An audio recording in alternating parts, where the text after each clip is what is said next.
Praise the lord. హల్లెలూయా. ప్రభువైన యేసుక్రీస్తునామం పేరిట మీ అందరికీ శుభోదయం. ప్రియ దేవుని బిడ్డలారా, ఈ 10వ తేదీ 7వ నెల 26వ సంవత్సరంలో ఎక్కువ జాములో దాదాపు 4 గంటల సమయంలో ఆ ప్రభు సన్నిధిలో మనమందరం చేరి ఉన్నాం. బిడ్డలారా, బాగున్నారా? ఆ దేవుని వాక్యాన్ని మనము అనుదినము ధ్యానిస్తూ ఉన్నాం. దేవుని వాక్యంతో అనుబంధం కలిగి ఉంటే దేవునితో నువ్వు అనుబంధం కలిగి ఉన్నట్లే కదా. మనము ఇత్తువాలి ఉపవానాన్ని గురించి ధ్యానం చేస్తూ ఉన్నాం కదా. మొన్నటి దినాన విత్తనము అనగా దేవుని యొక్క వాక్యము. ఆ వాక్యం ఎంత శ్రేష్టమైనదో, ఎంత ఉత్తమమైనదో, ఎంత వాడిగలదో, ఎంత మనకు అవసరమో ఆ వాక్యము ద్వారానే మనము పరసంబంధులుగా మార్చబడడానికి ఆ వాక్యమే ఒక సాధనము.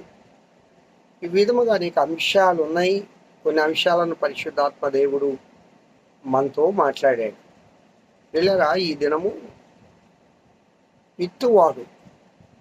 విత్తనములు మంచివే, విత్తనాలు శ్రేష్టమైనవే. దేవుని వాక్యము శ్రేష్టమైనది.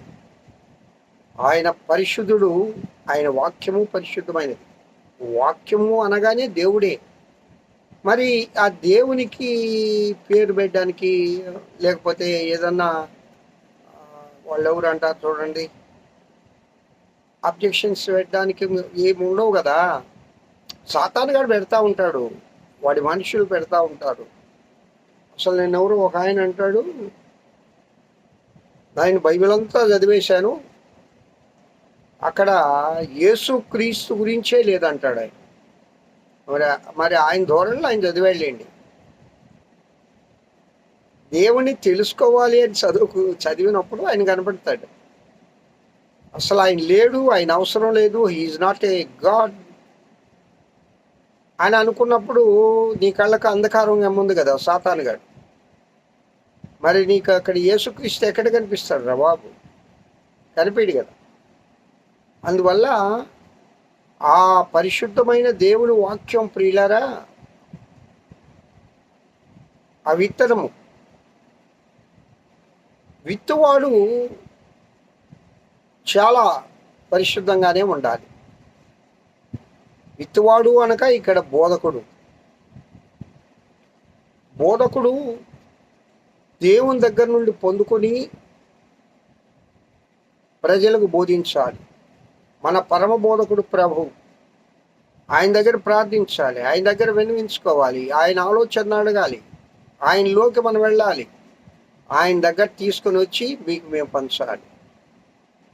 ఇది బోధకుడు చేయవలసిన పని. ఒక దైవ సేవకుడు, ఒక ప్రీచర్ చేయవలసిన పని ఈ విధంగా ఉంటుంది. పిల్లరా, ఇక్కడ మనం గమనం చేసినప్పుడు అపోస్తలుడైన పౌలు గారు కొలస్సీ సంఘానికి లేఖ రాస్తూ 4వ అధ్యాయము 5వ వచనములో, 6వ వచనంలో చాలా చక్కగా రాస్తాడు. వాక్యమును ప్రకటించు వారికి తన వాక్యము వినువారి పట్ల ఖచ్చితమైన ఒక బాధ్యత ఉందండి. ఆ బాధ్యతనే ఆయన తెలియజేస్తాడు. ప్రతి మనుషునికి ఎలాగూ ప్రత్యుత్తరం ఇవ్వవలెనో అది మీరు తెలుసుకొనుటకై మీ సంభాషణ ఉప్పు వేసినట్లు ఎల్లప్పుడూ రుచిగలదిగాను కృపాసహితముగాను ఉండనీయుడి. మన సంభాషణ ఎలా ఉండాలంట? ఉప్పు వేసినలాగా ఉండాలి. ఇప్పుడు మొన్నటి దినంలో మా ఇంట్లో మా పాప ఫుడ్ చాలా ప్రత్యేకంగా చేస్తుంది, చాలా చక్కగా చేస్తుంది. ముఖ్యంగా చేపల పులుసు, నెల్లూరు చేపల పులుసు అంటాం కదా. మేము నెల్లూరు వాళ్ళమే కాబట్టి మా పాప నెల్లూరు చేపల పులుసు చాలా ప్రత్యేకంగా చేస్తుంది. మా కొడుకు దూర ప్రాంతంలో ఉండి ఇక్కడికి వచ్చాడంటే, అక్క నువ్వు ముందు చేపల కూర వండు అంటాడు. ఎవరైనా ఒక్కసారి తింటే ఇంకా ఆమె వండాలండి. అయితే మొన్నటి దినం వండింది చేపల కూర. అసలు నాలా రుచి చూడు ఎలా ఉంది, అమ్మా నువ్వు వండితే నేనేమి రుచి చూడాలమ్మా, బాగుంటుంది కదా అని రుచి చూశాను. చప్పగా ఉంది, దాంట్లో ఉప్పు లేదు. అమ్మా కొంచెం చప్పగా ఉంది, కొంచెం ఉప్పు అమ్మా.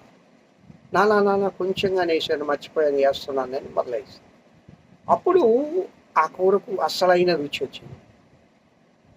అలాగే మన సంభాషణలన్నీ కూడా ఉప్పు వేసినట్లుగా ఉండాలి.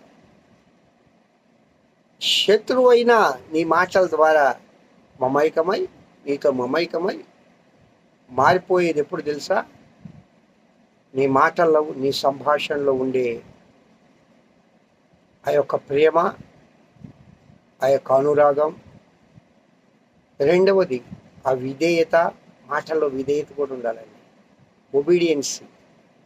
మనల్ని మనం తగ్గించుకొని మాట్లాడాలి. హెచ్చింపు మాటలు. ఎస్ఐ అనేవాడు మా నాయన ఒక ఆయన్ని మా ఊళ్ళో. అంటే హెచ్చింపు మాటలు. ఆ హెచ్చింపు వాడు అంటే సాతానుగాడు. అందుకే కదా వాడు కింద పడిపోయింది. నేను కూడా ఆడకెళ్తే బాగుండు, ఆయనలాగా ఉంటే బాగుండు, ఆ సింహాసనం మీద కూర్చుంటే. మరి అంత ఉన్నత స్థానాన్ని ఇస్తే నీకు ఇంకా హెచ్చింపు అవసరమా? అలాగే ప్రియులరా, జాగ్రత్త సుమా. దేవుడు ఎందుకు పనికిరాని మనకు, నీకు నాకు ముఖ్యంగా ఇప్పుడు ఒక ఉన్నత స్థానం ఇచ్చున్నాడు.